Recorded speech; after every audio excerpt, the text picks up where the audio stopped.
विशिष्ट जनों, मंचस्थ कवियों को सादर नमन करते हुए मंच पर अनारी जी, किशोर जी, टाटाम्बरी जी और हमारे अध्यक्ष महोदय उपाध्याय जी मौजूद है।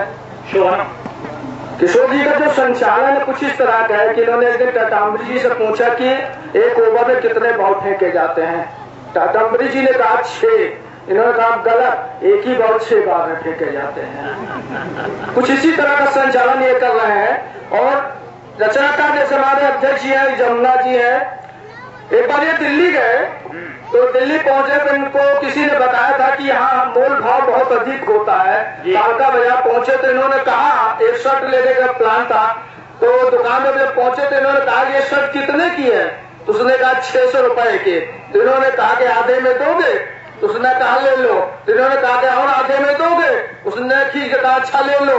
उसने कहा और आधे में दोगे? उसने कहा फ्री ले लो। तब इन्होंने कहा 2 दे दीजिए। तो ऐसे रचनाकार यहाँ पर मंच पर उपस्थित है। और अनारी जी की वाह, तो इस तरह के ऐसे भाव में चंद राजेभाई बहुत अच्छे हैं। और अध्यक्ष जी से मैं चाहूंगा, मैं चंद मुक्तक के माध्यम से आप लोगों को जोड़ना चाह रहा हूँ। सुनिएगा कि सोने आंगन को कैसे आबाद चमन बतलाएंगे। सोने आंगन को कैसे आबाद चमन बतलाएंगे, नश्वर है संसार से शाश्वत कैसे ले पाएंगे। जहाँ प्यार मनोहार नहीं है, भावों की रसधार नहीं, सूखी हुई नदी में आके कैसे नाव चलाएंगे, कैसे नाव चलाएंगे। और 4 पंक्तियां मैं और जोड़ रहा हूँ। बच्चन जी ने मधुशाला लिखा था और मधुशाला की तारीफ में बहुत सी बातें मैं 4 पंक्ति में चयन तो नहीं करूंगा, लेकिन केवल एक संकेत माध्यम से प्रयोग किया है कि जहर भरे प्याले को मैं कैसे हाला लिख दूं। सुनिएगा जी, जहर भरे प्याले को मैं कैसे हाला लिख दूं, जीवन में विष घोल रही जो कैसे मधुशाला लिख दूं। और सुंदर लेकिन गंध रहित है ये केसू का फूल, सूखे भावों के ताग को कैसे रसवाला लिख दूं।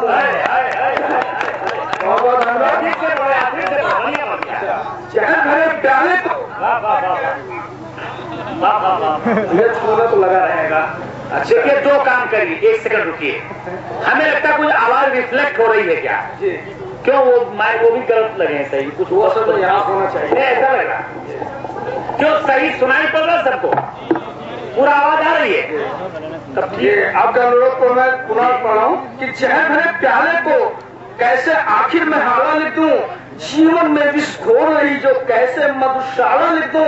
सुंदर लेकिन गंध रहित है ये केसू का फूल, सूखे भावों के ताग को कैसे रसवाला लिख दूं। 4 उत्तर मैं आप देना चाहता हूँ कि ज्यों ही मुझे चिराग को मैंने जला दिया, ज्यों ही मुझे चिराग को मैंने जला दिया, वैसे ही आंधियों ने आकर हवा दिया। ख्वाहिश में जब गुलों की तरफ हाथ बढ़ाया, कांटों ने उंगलियों को निशाना बना दिया, कांटों ने उंगलियों को निशाना बना दिया। प्रतीक और होड़ दोनों लिया कविता और वाह। गांव के परिवेश में मैं एक गीत के माध्यम से कुछ पंक्तियां देना चाहता हूँ कि गांव शहर का जो चित्रण होता है वो क्या होता है। ये है, सुनिएगा कि शहरों की नसों में है दौड़े रक्त बनके गांव, शहरों की नसों में है दौड़े रक्त बनके गांव, फिरती बेचारे गांव फिर रहे हैं नंगे पांव। बाजरे की भूनी हुई सोधी बालियां, आशीष सी लगती है माँ पिता की गालियां।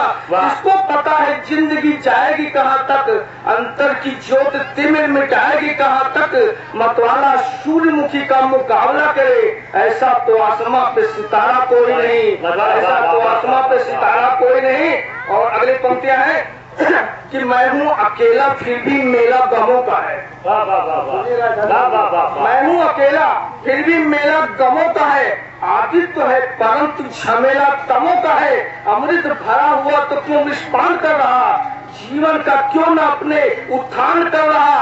आता है कौन कहाँ, जाता है कौन कहाँ, जो चाहता है जैसा पाता है कौन कहाँ। चंद्रमा के चेहरे पर दाग न रहे, चंद्रमा के चेहरे पर दाग न रहे, अब तक स्वरूप ऐसा सवारा कोई नहीं, ऐसा तो आसमां पे सितारा कोई नहीं। और अगली पंक्तियां हैं। दौलत को लोगों ने बहुत महत्व दे रखा है, उसी में चंद पंक्तियां दे रहा हूँ कि दौलत कहाँ ठहरती है तो आनी जानी है।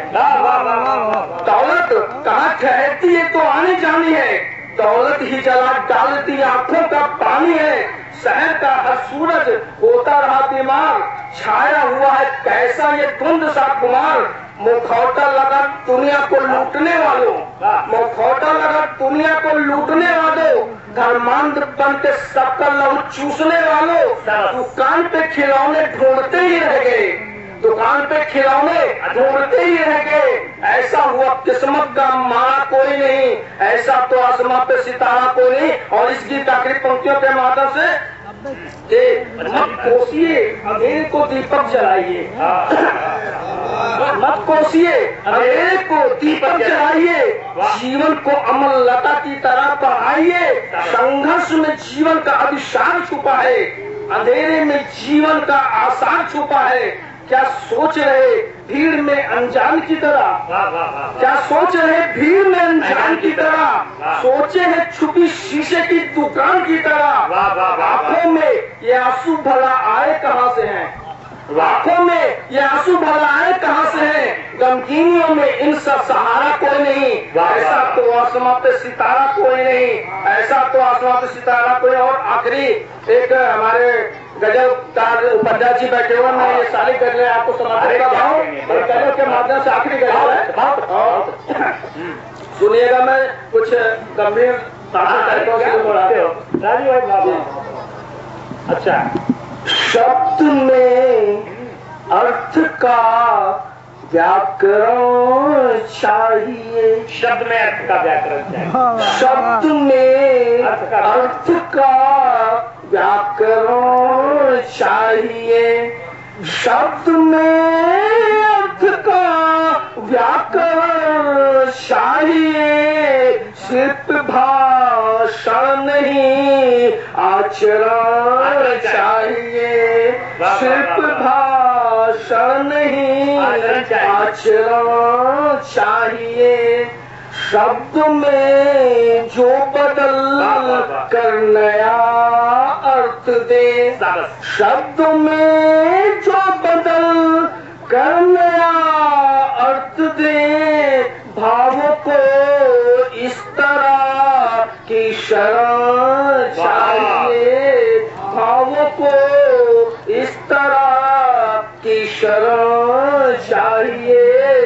शब्द में अर्थ का व्याकरण चाहिए, शब्द में अर्थ का व्याकरण। फूल बन कर जो सबको सुवासित करे, फूल बन कर जो सबको सुवासित करे, फूल बन कर जो सबको सुवासित करे।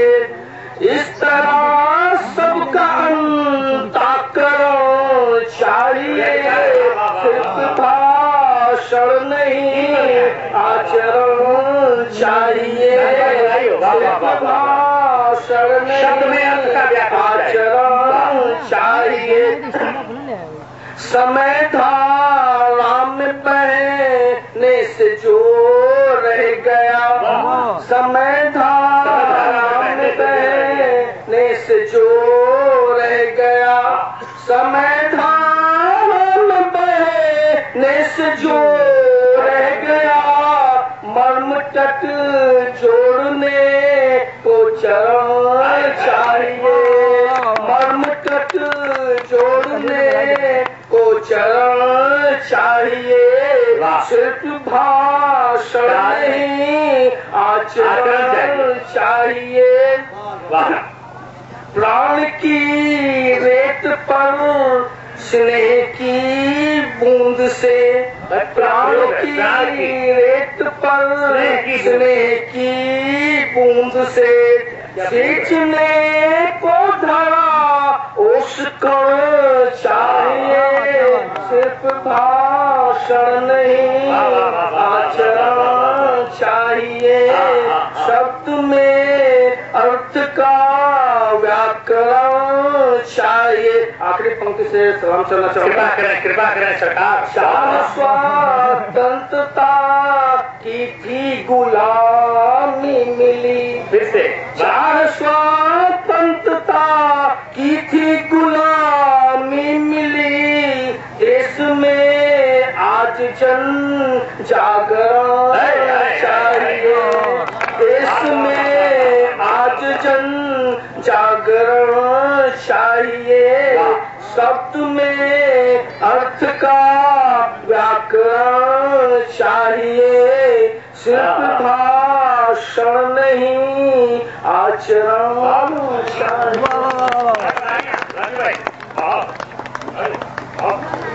तालियां बजा दीजिए।